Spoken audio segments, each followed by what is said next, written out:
ముందుగా చరణ్ గారు మీతోనే స్టార్ట్ చేస్తా. మీరు అంటే ఓట్ల చోరీ చేసి ఓట్ చోర్ గద్దీ చోడ్ అన్న నినాదంతో ముందుకెళ్తున్నాము అని అంటున్నారు. కానీ అలా ఓట్ల చోరీతోనే మీ అగ్రనేతలు గెలిచారు అని చెప్పేసి అటు బీజేపీ విమర్శిస్తోంది. అంటే ఓడిపోవడం వల్లే ఇప్పుడు ఓట్లు కావచ్చు, ఈవీఎంలకు సంబంధించి కావచ్చు పెద్ద ఎత్తున మీరు ఆరోపణలు చేస్తున్నారనేది వాళ్ళ వర్షన్. మేడం, ప్రధానంగా భారతీయ జనతా పార్టీ ఎలక్షన్ చోరీ పాల్పడుతుందని చెప్పేసి ఆధారాలతో కూడినటువంటి సమాచారాన్ని రాహుల్ గాంధీ గారు ఆల్రెడీ కర్ణాటక వేదికగా ప్రకటించారు. ఇప్పుడు ఎలక్షన్ కమిషన్ డ్యూటీ ఏంది మేడం? అది election commission duty free and fair election నిర్వహించాల్సిన బాధ్యత ఎలక్షన్ కమిషన్ మీద ఉన్నది.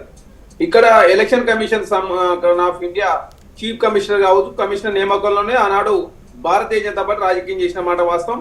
సుప్రీంకోర్టు తీర్పిచ్చింది. చీఫ్ జస్టిస్ కావచ్చు, చీఫ్ ఎలక్షన్ కమిషన్ కావచ్చు, కమిషనర్ నియామక కమిషన్ లో సుప్రీంకోర్టు చీఫ్ జస్టిస్ ఉండాలని చెప్పేసి అంటే ఏకంగా చట్ట సవరణ చేసి అదేవిధంగా సుప్రీంకోర్టు చీఫ్ జస్టిస్ లేకుండా చేసినట్టు పరిస్థితి మనం చూసినాం.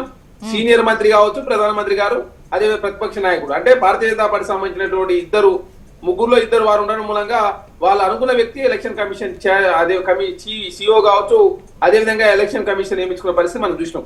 ఇక్కడ మహాదేవ్పూర్ కాన్స్టిట్యూన్సీ సంబంధించి కర్ణాటక సెంట్రల్ పార్లమెంట్ నియోజకవర్గంలో పక్కా ఏం జరిగిందని చెప్పేసి రాహుల్ గాంధీ గారు చాలా స్పష్టంగా ప్రకటించారు. ఇక్కడ ఏం జరిగిందంటే ఇక్కడ టీవీ ఫుటేజ్ సంబంధించి డిస్ట్రాయ్ చేసిర్రు. అదే కాకుండా వీవీప్యాట్ సంబంధించిన సమాచారం ఇవ్వలేదు. అదే కాకుండా బెంగళూరు సెంట్రల్ లోక్సభ సెగ్మెంట్ లో భారీ ఓట్ల గోల్మాల్ జరిగిందని చెప్పేసి చాలా స్పష్టంగా రాహుల్ గాంధీ గారు ఆధారాలతో కూడినటువంటి సమాచారం ప్రకటించారు. మహారాష్ట్ర అసెంబ్లీ పార్లమెంటు ఎన్నికల మధ్య కొత్తగా పుట్టుకొచ్చినటువంటి 1 కోటి ఓట్ల సంగతితో తేల్చండి చెప్పేసి రాహుల్ గాంధీ గారు ప్రకటించారు. బీహార్ లో 63 లక్షల ఓట్లు తొలగించినటువంటి పరిస్థితి మనం చూసినాం. అదే కాకుండా ఒక్క సెగ్మెంట్ పరిశీలిస్తేనే 1,250,000 తప్పుడు ఓట్లు ఉన్నాయని చెప్పి చాలా స్పష్టంగా రాహుల్ గాంధీ గారు ఆధారాలతో కూడిన సమాచారాన్ని ప్రకటించారు.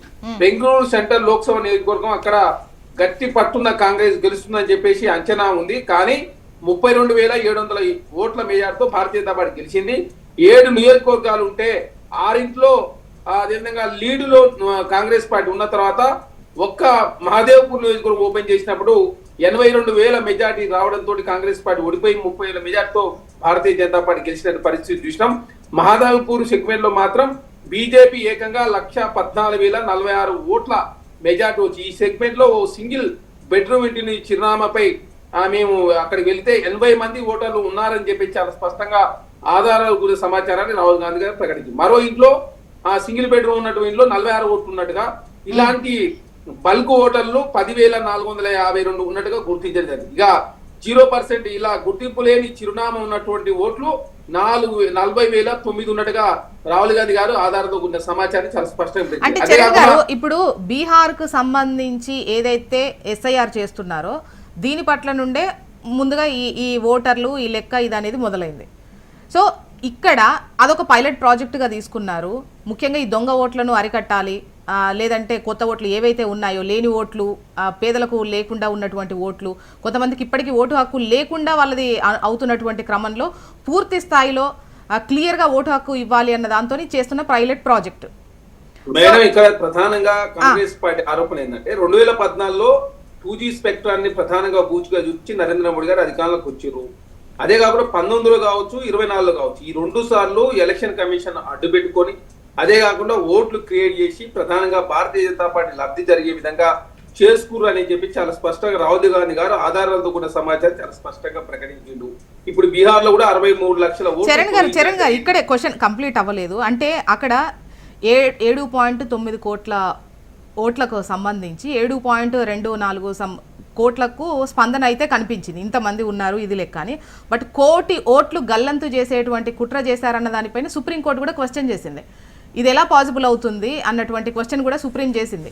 ఇక్కడ ఈసీకి సంబంధించి ఒక నమ్మకం లేకపోవడమే కానీ అంత పెద్ద ఎత్తున జరిగింది, ఓట్ల చోరీ జరిగింది అనడానికి కూడా నమ్మశక్యంగా లేదు అన్నటువంటిది కూడా సుప్రీం మాట్లాడినటువంటి క్రమంలో ఏంటి అంటే మీరు రిటర్న్ గా ఇస్తున్నటువంటి కంప్లైంట్ ఏంటి ఈసీకి? ముఖ్యంగా ఇక్కడ బెంగళూరు సెంట్రల్ ఇంకా కొంత సమాచారం 3-4 ఓట్లున్న డూప్లికేట్ ఓటర్లు 11,969 మంది, ఓటో గుర్తింపు లేని ఓటర్లు 4,132 మంది, ఫారం 6 ను దుర్యోగం పరిచిన నమోదైన ఓట్లు 32,692 మంది. సీసీ ఫుటేజ్ ఎందుకు డిస్ట్రాయ్ చేసిరో చెప్పండి అని చెప్తే ఆ ఎలక్షన్ కమిషన్ స్పందించిన పరిస్థితి. ఎలక్ట్రికల్ ఫామ్ లో ఎందుకు ఇవ్వడం లేదో చెప్పాలని చాలా స్పష్టంగా రాహుల్ గాంధీ గారు అంటే భారతీయ జనతా పార్టీ కావచ్చు ఎలక్షన్ కమిషన్ ఏం చెప్పింది ఆధారాలు సమర్పించమని చెప్తే ఆధారాలు సమర్పించారు. ఒక బెంగళూరు మహదేవ్పూర్ నియోజకవర్గంలోనే 6 నియోజకవర్గాల్లో కాంగ్రెస్ పార్టీ మెజార్టీ వచ్చి ఒక్క నియోజకవర్గంలో 1,14,049 ఓట్ల మెజార్టీ రావడంతో అక్కడ ప్రధానంగా ఒక నియోజకవర్గం నమ్ముకోవడంతో 33,000 మెజార్టీతో భారతీయ జనతా పార్టీ గెలిచింది. అంటే చరణ్ గారు ఇప్పుడు మీ డిమాండ్ ఏంటి? మళ్ళీ ఎన్నికలు పెట్టావనా? మేడం ఇప్పుడు భారతీయ జనతా పార్టీ స్వతహాగా 2019 కావచ్చు 24 ఎలక్షన్ లో భారతీయ జనతా పార్టీ గెలవలేదు.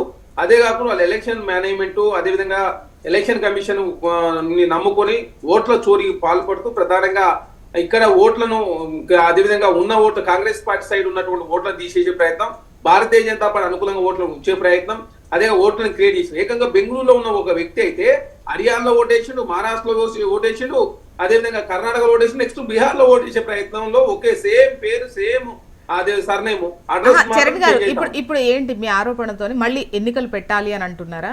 ఇప్పుడు గతంలో కూడా మీరు చాలా సందర్భాల్లో సంకీర్ణ ప్రభుత్వాన్ని ఏర్పాటు చేశారు కదా. Madam free and fair election జరగాల్సిన బాధ్యత అదేవిధంగా భారత ప్రభుత్వం మీద ఉంది. అదే ఎలక్షన్ కమిషన్ స్వతంత్ర ప్రతిపత్తున్న సంస్థ. దయచేసి ఓట్ల చోరీకి పాల్పడొద్దు. అదేవిధంగా మీరు చేసిన డెవలప్మెంట్ కావచ్చు, మీరు అదేవిధంగా ప్రజలు నమ్ముకోవాలి తప్ప ఈ ఎలక్షన్ కమిషన్ నమ్ముకొని ఏకంగా ఓట్ల చోరీకి 1924లో మీరు అధికారులకు వచ్చి ఖచ్చితంగా ఓడిపోయే అవకాశం ఉన్నా కూడా మీరు ఎలక్షన్ కమిషన్ మేనేజ్ చేయడం మూలంగా ఈ దేశంలో భారతీయ జనతా పార్టీ అధికారులకు వస్తా ఉంది. కాబట్టి ప్రజలంతా అప్రమత్తంగా ఉండాలి, ప్రజాస్వామ్యాన్ని రక్షించాలి, రాజ్యాంగం రక్షించబడాలని చెప్పి కాంగ్రెస్ పార్టీ కోరుకుంటా ఉంది. ఇక మళ్ళీ ఎలక్షన్లు ఎట్లా నిర్వహిస్తారు? చరణ్ గారు ఇదే డౌట్ అంటే గెలవలేక గెలిచారు అనేది అంత మేనేజ్ చేసే వాళ్ళు ఆ 20-30 సీట్లను మేనేజ్ చేయలేకపోయారా అని. మేడం ఓట్లతోటి ఇప్పుడు మేము చెప్తా ఉన్నాం కదా, ఆధారాలతో ఉన్న సమాచారం పెడితే ఎలక్షన్ కమిషన్ దానికి సమాధానం చెప్పకుండా ఏకంగా రాహుల్ గాంధీ గారికి నోటీస్ ఇచ్చిన పరిస్థితి మనం చూసినాం. వాళ్ళు ఫ్రీ అండ్ ఫెయిర్ ఎలక్షన్ నిర్వహించకుండా ఏకంగా ఎలక్షన్ కమిషన్ ఈ దేశ ప్రజలకు జరుగుతున్న అన్యాయం మీద కాంగ్రెస్ పార్టీ రాహుల్ గాంధీ గారు మాట్లాడితే రాహుల్ గాంధీ గారినే ప్రశ్నించే పరిస్థితి, రాహుల్ గాంధీ మనని కేసు పెట్టే ఉద్దేశంలో Bharatiya Janata party election commission ముందుకు పోతా ఉంది. కాబట్టి గతంలో ఇట్లాంటి పరిస్థితి ఏనాడు జరిగింది కాదు. కాబట్టి ఎలక్షన్ కమిషన్ నరేంద్ర మోడీ గారు నమ్ముకున్నారు, మేము ప్రజలు నమ్ముకుంటా ఉన్నాం, రాజ్యాంగం నమ్ముకుంటా ఉన్నాం, దిలీపాచారి గారు కాంగ్రెస్ పార్టీ కోరుకుంటా ఉన్నాం. దిలీపాచారి గారు నమస్తే.